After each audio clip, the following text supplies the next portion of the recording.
1800 कोटींच्या जमिनीची 300 कोटींमध्ये खरेदी, स्टॅम्प ड्युटीही माफ केल्याचा आरोप। सामाजिक कार्यकर्ते विजय कुंभार यांचा पार्थ पवारांच्या कंपनीवर गंभीर आरोप।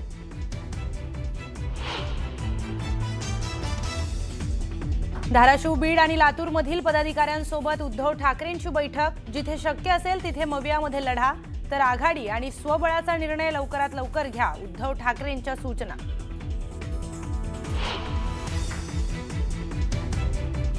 नागपूरच्या रवी भवनातील मंत्र्याच्या बंगल्यावर पीडब्ल्यूडी कडून असलेल्या उधळपट्टीची एसआयटी चौकशी करा, काँग्रेस नेते नितीन राऊतांची सरकारकडे मागणी।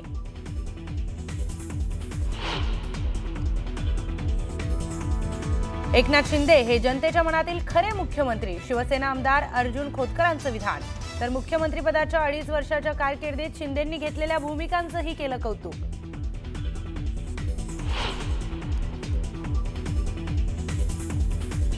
अहिल्यानगर मनमाड महामार्गाच्या कामावरून सुजय विखे आणि निलेश लंकेंमध्ये जुंपली। 5 वर्ष खासदार, पण विखेंनी काहीच केलं नाही म्हणत निलेश लंकेंनी टोला लगावला।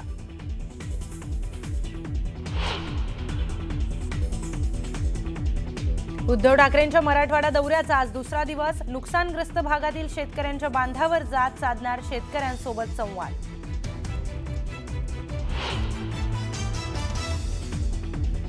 मनसे अध्यक्ष राज ठाकरे आज पुणे दौऱ्यावर। पुण्यातील मुख्य पदाधिकाऱ्यांची घेणार बैठक। स्थानिक स्वराज्य संस्थांच्या निवडणुकींचं बिगुल वाजताच मनसेकडून मोर्चे बांधणीला सुरुवात।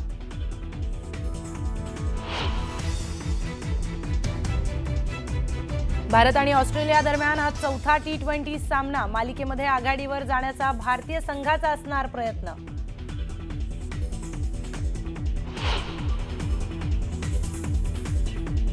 आणि काश्मीर, हिमाचल आणि उत्तराखंडमध्ये तुफान बर्फवृष्टी। केदारनाथमध्ये मोसमातील दुसरी बर्फवृष्टी, तर गुलमर्ग, सोनमर्ग, सिस्सूमध्ये बर्फवृष्टीमुळे पर्यटकांचा आनंद द्विगुणित। आता एक मोठी बातमी। उपमुख्यमंत्री अजित पवार यांचे पुत्र पार्थ पवार यांच्या मीडिया होल्डिंग्स LLP कंपनीने तब्बल 1804 कोटी रुपये बाजारभाव असलेली जमीन केवळ 300 कोटी रुपयात विकत घेतल्याचा गंभीर आरोप करण्यात आलाय। महत्त्वाचं म्हणजे या खरेदी व्यवहारानंतर केवळ 2 दिवसातच स्टॅम्प ड्युटी माफ करण्याचे आदेश देण्यात आल्याचा दावा देखील करण्यात आलाय। तर स्टॅम्प ड्युटी म्हणून केवळ 500 रुपये भरल्याचाही आरोप करण्यात आलेला आहे। ही स्टॅम्प ड्युटी माफ का करण्यात आली असा सवाल माहिती अधिकार कार्यकर्ते विजय कुंभार यांनी केला। मुंढवा परिसरात तब्बल 300 कोटींचा जमिनी व्यवहार नोंदवला गेला। सध्याच्या बाजारभावानुसार या व्यवहारावर सुमारे 21 कोटींची स्टॅम्प ड्युटी भरली जाणं अपेक्षित होतं। हा सवलतीचा निर्णय घेतला गेला कारण खरेदीदार महाराष्ट्राचे उपमुख्यमंत्री अजित पवार यांचा मुलगा पार्थ पवार आहे का? सामान्य नागरिक जेव्हा छोटा फ्लॅट घेतात तेव्हा लाखो रुपयांची स्टॅम्प ड्युटी भरावी लागते। मग कोट्यावधींच्या व्यवहारांमध्ये अशा विशेष सूट फक्त श्रीमंत आणि प्रभावशाली लोकांनाच का दिल्या जातात असा सवाल त्यांनी केलाय। तसंच हा व्यवहार 10 कोटींच्या वरचा असल्यानं EOW आणि ईडीनं या प्रकरणाची चौकशी केली पाहिजे अशी मागणी देखील कुंभार यांनी केली आहे। 1 लाख रुपये पेड अप कॅपिटल असलेल्या कंपनीत 300 कोटी कसे आले असा सवाल त्यांनी उपस्थित केलेला आहे। तर ज्यांनी हा आरोप केलेला आहे किंवा ज्यांनी हे सवाल उपस्थित केलेले आहे, सामाजिक कार्यकर्ते विजय कुमार स्वतः आपल्यासोबत जोडले गेलेले आहेत। विजयजी, आपलं नेमकं काय म्हणणं आहे? काय समोर आली आहे माहिती? हे पाहिजे, याच्यातली समोर माहिती अजून बरीच काही यायची, परंतु जी आली आहे ती सुद्धा चक्रावणारी आहे। ही सुमारे 40 एकर जागा पुण्यातली, त्या जागेची किंमत कोट्यावधी रुपये होते।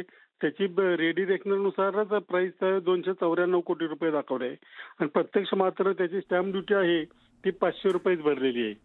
हे सगळं कशामुळे घडलं? कदाचित IT पॉलिसीचा त्यांनी आधार घेतला असेल, परंतु ही जागा कुठल्या वचनाची होती का, कशी होती, काय होती याचा अजून कुठेही पत्ता लागत नाही। कालपासून IGRची वेबसाईट सुद्धा ओपन होत नाही, त्याच्यामुळे ते काही कळत नाही।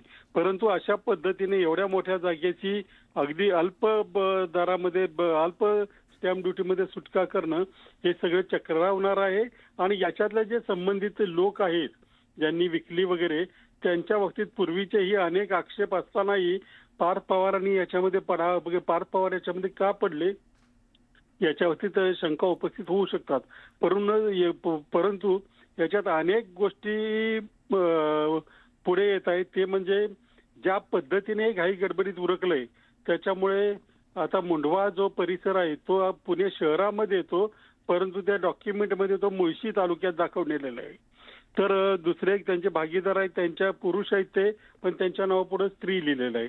अशा चुका अशाच वेळी घडतात ज्या वेळेला काहीतरी गडबड असते किंवा कुणाच्या तरी दबावाखाली हे काम केलं जातं. त्यामुळे याची संपूर्ण चौकशी करावी आणि संबंधितांवर कारवाई करावी अशी माझी मागणी आहे. बरं विजयजी, धन्यवाद न्यूज 18 लोकमतशी संवाद साधण्यासाठी. तर उपमुख्यमंत्री अजित पवार यांचे पुत्र पार्थ पवार यांच्या मीडिया होल्डिंग्स LLP कंपनीनं तब्बल 1804 कोटी रुपये बाजारभाव असलेली जमीन ही केवळ 300 कोटी रुपयात विकत घेतल्याचा गंभीर आरोप करण्यात आलेला आहे. महत्त्वाचं म्हणजे या खरेदी व्यवहारानंतर केवळ 2 दिवसातच स्टॅम्प ड्युटी देखील माफ करण्याचे आदेश देण्यात आल्याचा दावा देखील करण्यात आलेला आहे. तर पार्थ पवारांकडून 1800 कोटींच्या जागेची 300 कोटींमध्ये खरेदी झाल्याचा आरोप होतोय. ठाकरे गटाचे नेते अंबादास दानवे यांनी हा आरोप केलाय. तर स्टॅम्प ड्युटी म्हणून केवळ 500 रुपये भरल्याचंही अंबादास दानवेंनी म्हटलेलं आहे. याबाबत दानवेंनी ट्विट करून राज्य सरकारला प्रश्न विचारलाय. मेवाभाऊंच्या राज्यात 1800 कोटींची जमीन 300 कोटीत खरेदी, स्टॅम्प ड्युटी अवघे 500 रुपये. उपमुख्यमंत्री महोदयांचे सुपुत्र पार्थ पवार यांची मीडिया ही कंपनी जिचं भांडवल अवघं 1 लाख रुपये आहे. या कंपनीला सुमारे 1800 कोटी बाजार मूल्य असलेल्या जमिनीची 300 कोटींना खरेदी करता आली. हा झोल आता अजित पवारांनी किंवा पार्थ पवारांनी महाराष्ट्राला सांगावा. गंमत तर पुढे आहे. एवढ्यावरच हा प्रवास थांबला नाही, तर या कंपनीनं रिअल इस्टेटचे भाव गगनाला असलेल्या कोरेगाव पार्क म्हणजे पुणे इथे चक्क IT पार्क आणि डेटा सेंटर उभारण्याची तयारीही चालवली आहे. 1 लाखाचं भांडवल असलेल्या कंपनीला हे कसं काय शक्य होतं, तेही महार वतनाची जमीन असताना? हे आता पार्थ पवारांनी समोर येऊन सांगावं, जेणेकरून इतर तरुणांना देखील त्यांच्या या यशाचं गमक कळू येईल. दुसरी बाब, सरकारी यंत्रणांनाही काय तत्पर झाली पहा, कमाल आहे. 22 एप्रिल 2025 रोजी मीडिया कंपनीनं IT पार्क उभारण्याचा ठराव केला. आश्चर्य म्हणजे अवघ्या 48 तासात उद्योग संचालनालयानं या प्रकल्पावरील स्टॅम्प ड्युटी देखील माफ करून टाकली आणि उद्योग संचालनालयानं कोणत्याही अनुभवाशिवाय असा प्रस्ताव देणाऱ्या कंपनीचं प्रपोजल स्वीकारून कोणत्या नियमात स्टॅम्प ड्युटी माफ केली, असा सवाल त्यांनी केलेला आहे.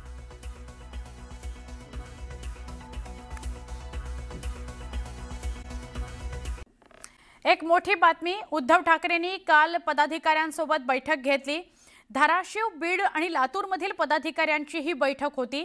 जिथे शक्य असेल तिथे मवियात लढा, अशा ठाकरेंनी सूचना आपल्या पदाधिकाऱ्यांना दिल्या आहेत. धाराशिवमध्ये स्वबळावर लढण्याची पदाधिकाऱ्यांची मागणी होती, पण त्या संदर्भात बोलताना जिथे शक्य असेल तिथे मवियात लढा असं उद्धव ठाकरेंनी म्हटलेलं आहे. लवकरात लवकर या संदर्भातला निर्णय घ्या असंही त्यांनी म्हटलंय. तर पदाधिकाऱ्यांच्या मागणीनंतर उद्धव ठाकरे सकारात्मक आहेत धाराशिवबाबत.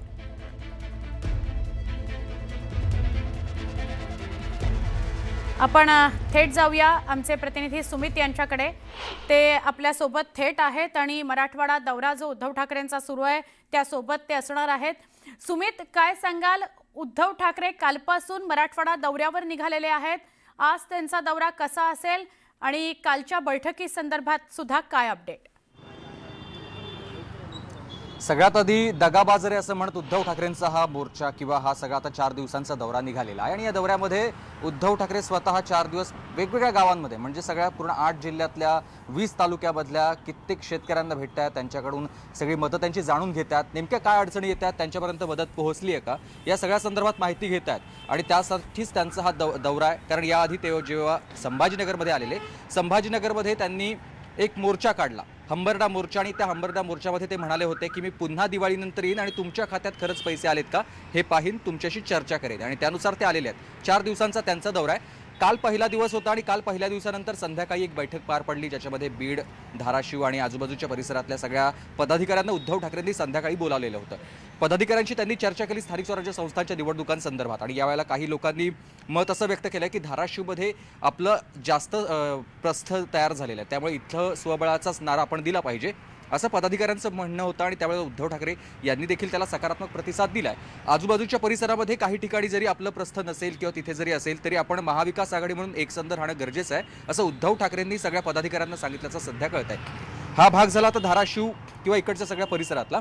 आता पुढचे 3 दिवस आणखी हा दौरा आहे, म्हणजे आजचा दिवस दौरा आहे, उद्या आणि परवा असं 3 दिवसांचा आणखी दौरा बाकी आहे।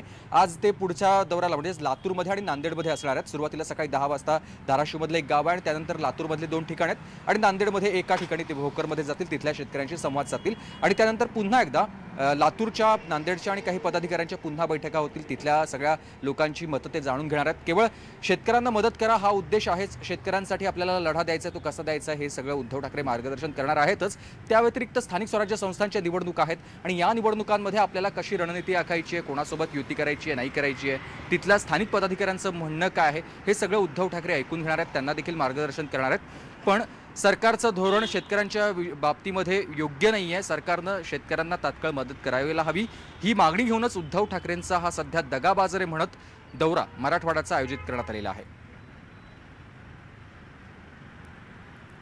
सुमित, धन्यवाद, आपण सविस्तर माहिती दिलीत दौऱ्याविषयी त्याबद्दल।